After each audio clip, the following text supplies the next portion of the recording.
परिवाराकडून माझं वैयक्तिक महात्माजी किम्मेकर यांना माझ्या अंतःकरणातून आदरांजली व्यक्त करतो आणि त्यांच्या परिवाराला सुद्धा मी नमन करतो। खरंच त्यांनी आज सुपुत्र असा आमच्या या गावामध्ये जन्मला। महात्माराव किम्मेकर आमच्या पाठीमागं 2-3 वर्षांना पाठीमागं होते शाळेमध्ये, जवळपास समोर भगवानराव किम्मेकर आमचे क्लासमेट होते 7वी 8वीपर्यंत। आणि तो प्रसंग त्या दिवसाचा जो ज्या दिवशी शहीद झाले होते आपले मारुतरावजी, त्या दिवशी खूपच आता ताईच्या चेहऱ्यावरची ती परिस्थिती, ते गावावर खूप मोठं असं संकट आल्यासारखा तो दिवस होता।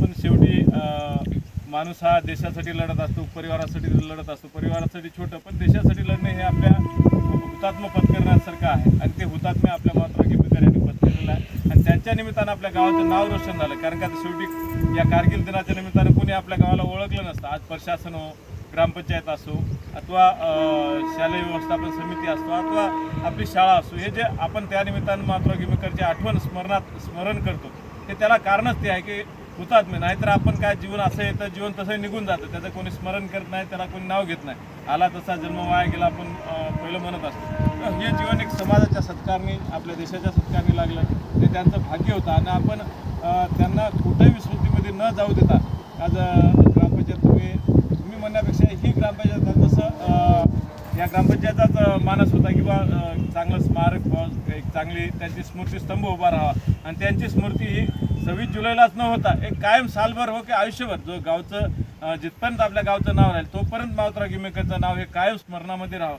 अशा पद्धतीने एक स्मृतिस्तंभ स्थापन करायचा ग्रामपंचायतचा मानस पूर्वीपासूनच होता।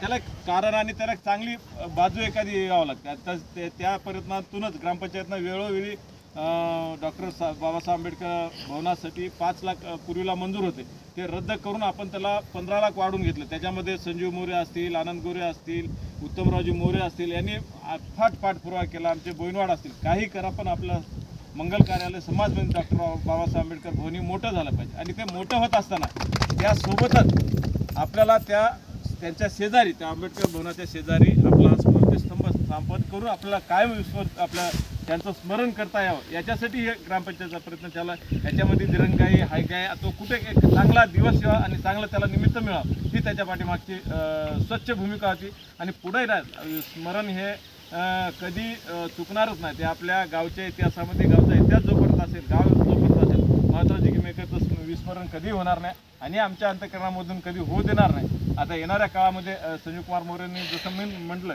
की 26 जुलैला आपल्या इथं पुढच्या याच्यामध्ये आपल्या कारगिल विजय दिनामध्ये त्या दिवशी आपण आपल्या स्मृतिस्तंभाचं अनावरण व्हावं अशी आमची प्रामाणिक इच्छा आणि त्या दृष्टिकोनातून प्रयत्न 100% चालू आणि ते निश्चितच ग्रामपंचायत, कारण सक्षम ग्रामपंचायत आहे, सक्षम कार्यकर्ते आहेत आणि आपला सर्वांचा सुद्धा सहभाग त्याच्यामध्ये असणं गरजेचं आहे। कारण का ही प्रेरणा मिळायला सर्वांना प्रेरणा मिळणं गरजेचं आहे आणि त्याच्यासाठी आपला हे स्मृतिस्तंभ स्थापन करायचा आहे।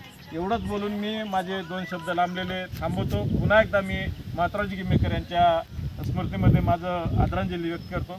जय हिंद, जय भारत।